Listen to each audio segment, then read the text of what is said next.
Hello students, welcome once again in our new lesson Tarot's Reward. This is the unit number 3. Okay students, so let's see our new lesson Tarot's Reward. It is actually fairy tale in Japan.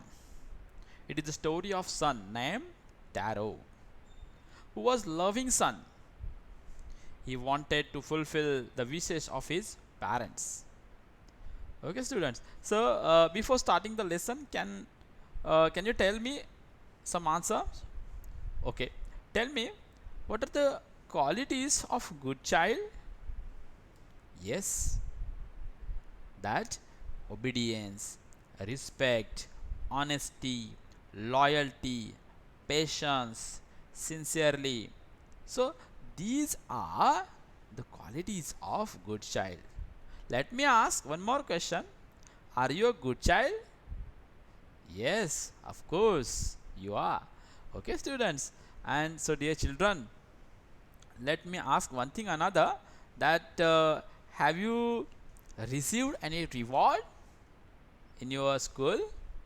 Yes, many of you were received rewards in different kind of competitions, different kind of sports, different kind of various kind of exams. Okay, very good. So let's start our new lesson, Tarot's Reward. Let's see. Before you read, this is a story about a thoughtful and loving son. He works hard to fulfill his parents' wishes and gets more or some unexpected help from the God. Okay, students, let's see Tarot's Reward. A young woodcutter named Taro lived with his mother and father on a lonely hillside. On a lonely hillside. Here, the Taro's occupation is of woodcutter. He chopped.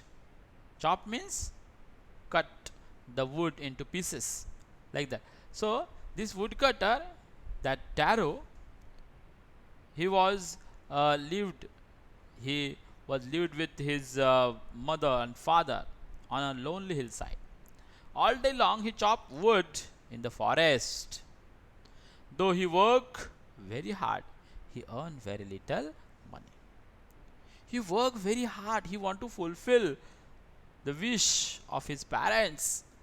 Okay, and therefore he worked very hard. But though he worked very hard, he earned very little money. Look at that picture. Then on the next page, this made him sad, for he was a thoughtful son. For he was a thoughtful son and wanted to give his old parents everything they needed. For he was a thoughtful son, he wanted to give his old parents everything they needed. Means he wanted to fulfill all the wishes of his parents. One evening, when Taro and his parents were sitting in a corner of their hut, a strong wind began to blow. A strong wind began to blow at the evening, when all the family members are sitting in a corner of their hut. It whistled through the cracks of the hut, and everyone felt very cold. As it was cold breeze, everyone starts shivering. Okay, suddenly Taro's father said, "I wish I had a cup of sake." Taro's father said, "I wish I had a cup of sake. It would warm me and do my old hurt good." And suddenly, as that he felt very shivering during that cold breeze, his father asked, "It would warm me if I had a cup of sake." Okay, here look at that word sake. What is meant by sake? If you see in this site, sake, a popular Japanese drink. Here, sa is pronounced like fa, means father, and k rhymes with a way. So sake. Okay, students, and it is a popular Japanese drink used to warm the body. Okay, like that. So this made Taro sadder than ever. Here, Taro felt very sad because he was not able to complete his father's wish at that time, and therefore this made Taro sadder than ever. For the heart-warming drink called sake was very expensive, and we have seen that Taro earned very little money though he worked hard, and here that sake was very expensive, and therefore that Taro become very sad. Okay, how do I earn more money? He asked himself. How do I earn more money? He asked himself, how do I get a little sake for my poor old father? He decided to work harder than before. And then Taro himself decided to work harder than before. Next morning, look. Next morning, Taro jumped out of the bed earlier than usual and made his way to the forest. As he was very honest and very caring, he in the morning jumped out of the bed earlier than usual and made his way to the forest. And he went to the forest. He chopped and cut. He chopped and cut. Chop and cut as the sun climbed. As the sun roses, he chopped and cut again and again. And as soon he was so warm that he had to take off his jacket. As he worked hard and harder, he felt very warm, and then therefore he took off his jacket. His mouth was dry and his face was wet with sweat. As he worked harder for a long time till the noon, his face was become very wet with like sweat, and his face and his throat become very dry. My poor old father, he thought, if only he was as warm as I. And then he thought himself that, what happened, God, if my father will become as warm as me?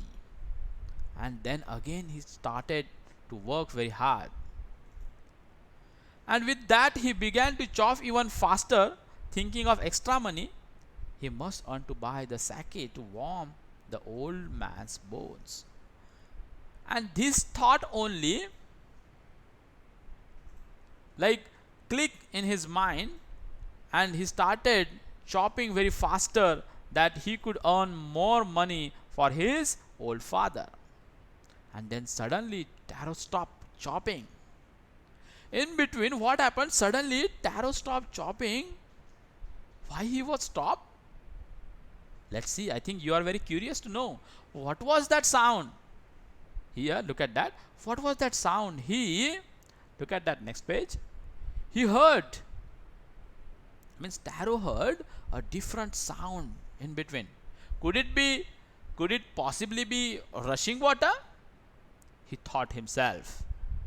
Taro could not remember ever seeing of or hearing or rushing stream in that part of the forest. And Taro tried to remember.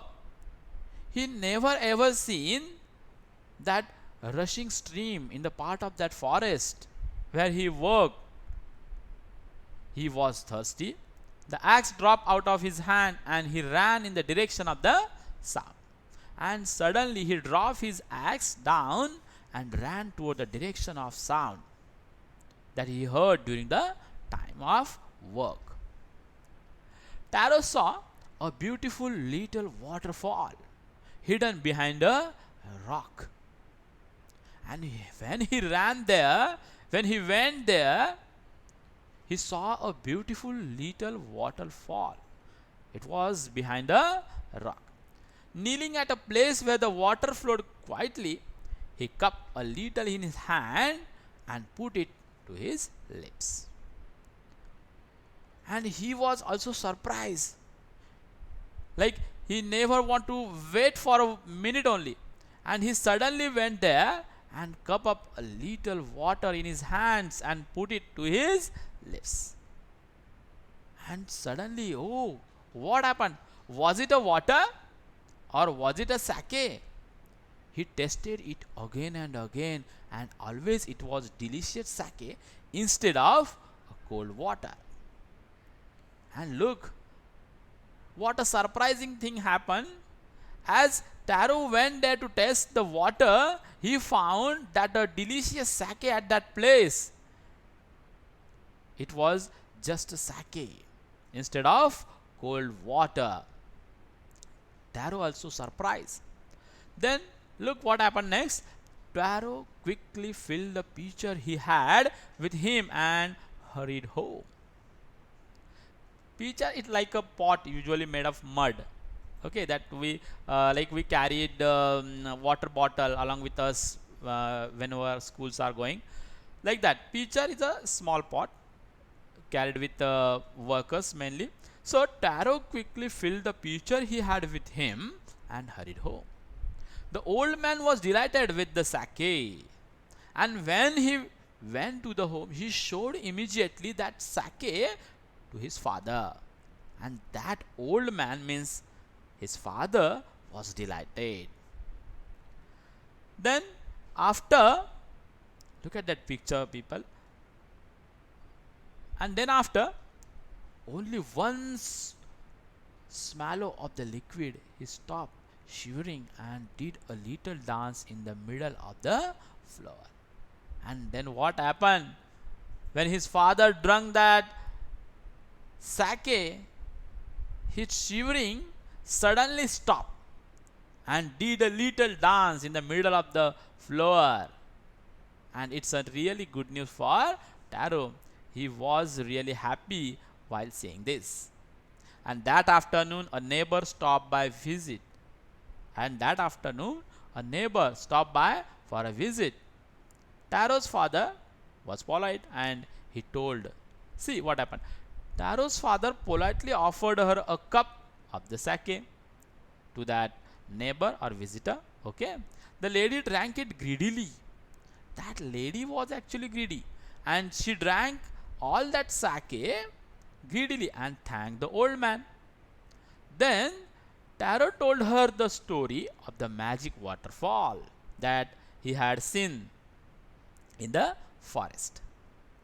So then Taro told her the story of the magic waterfall. Thanking them for the delicious drink, she left in a hurry. And as she heard the story of waterfall, she thanked them and hurriedly get out. And by nightfall, she had spread the story throughout the whole village. She spread that story throughout the whole village. Students, can you guess what happened next?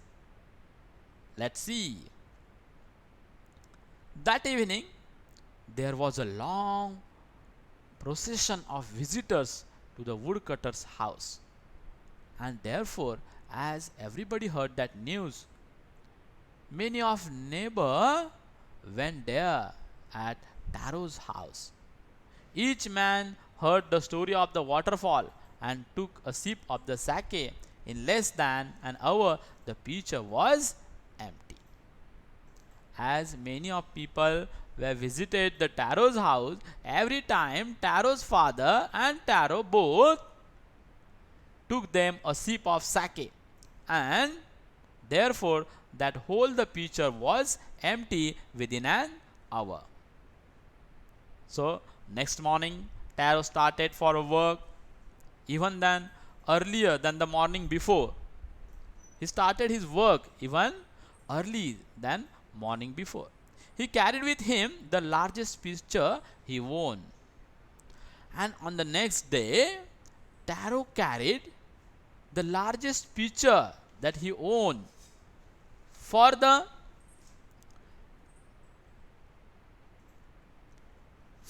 he intended first of all to go to the waterfall. When he reached it, he found to his great surprise all his neighbors there. And when Taro reached the sight of the waterfall, he found that many of neighbors reached that spot, and he was very greatly surprised. They were carrying pitchers, jars, buckets, anything they could find to hold the magic sake. And everybody was there with their buckets and jars and pitchers to hold that magic sake. Then one villager knelt and held his mouth under the waterfall to drink. And then at the site, he found that the one villager went there, knelt, and held his mouth under the waterfall to drink. He drank again and again, and then shouted angrily, "Water? Nothing but water." And when that villager or neighbor went there and tasted, he found only water, not a sake. Others also tried, but there was no sake, only cold water. Other people also tried there, because as they are greedy, they tried, they need that sake, that delicious sake to drink, but no one could find that. They found only the water at that waterfall. Taro was observing all this thing behind the rock. Okay, then let's see what happened at the end. Look at that, how many peoples are gathered there, and how they hold their jars, buckets, okay, pitchers. And look at that, Taro was behind the rock. Look, "We have been tricked," shouted the villagers. And then suddenly one villager shouted loudly that, "We are tricked, we are deceived. Where is Taro? Let us drown him in this waterfall." But Taro had been wise enough to sleep behind a rock. When he saw how things were going, he was nowhere to be found. And they all are shouted, "Where is Taro? Bring him here," like that. But Taro was wise, and therefore he hid himself behind a rock, and he only observing what was going there. Muttering their anger and disappointment, the villagers left the place one by one. Muttering means speaking unclearly. So muttering their anger and disappointment, the villagers left the place one by one. Taro came out from his hiding place. And as all villagers left the place, Taro came out. Was it true? He wondered. As he heard all that noisy things and all that sayings of villagers, he was also surprised. Was it true? He wondered. Was the sake a dream? He thought himself. Was the sake a dream? Look at that. Once more he caught a little liquid in his hand and put it to his lips. Once more he caught that little liquid. He took that little liquid and put it to his lips. It was the same fine sake. To the thoughtful son, the magic waterfall gave the delicious sake. To everyone else, it gives only cold water. Students, do you understand what happened last?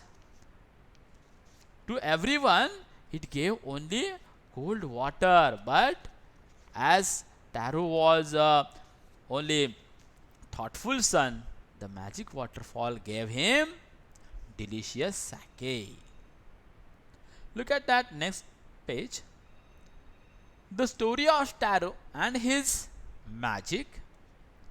The story of Taro and his magic waterfall reached the Emperor of Japan. He sent for the young woodcutter and rewarded him 20 pieces of gold for having been so good and kind. And then that Emperor of Japan sent for the young woodcutter, means Taro, reward, that is 20 pieces of gold for being very kind and good. Then he named the most beautiful fountain in the city after Taro. That Emperor of Japan named a fountain in the city, and that is the taro. This said the emperor was to encourage all children to honor and obey their parents. Why did that emperor do that? Because emperor wanted to encourage all the children to honor their parents, to obey their parents. Okay, students. Here our story is going to be end. It is a Japanese story. So we will see our question and answer in our next session. Thank you. Take care.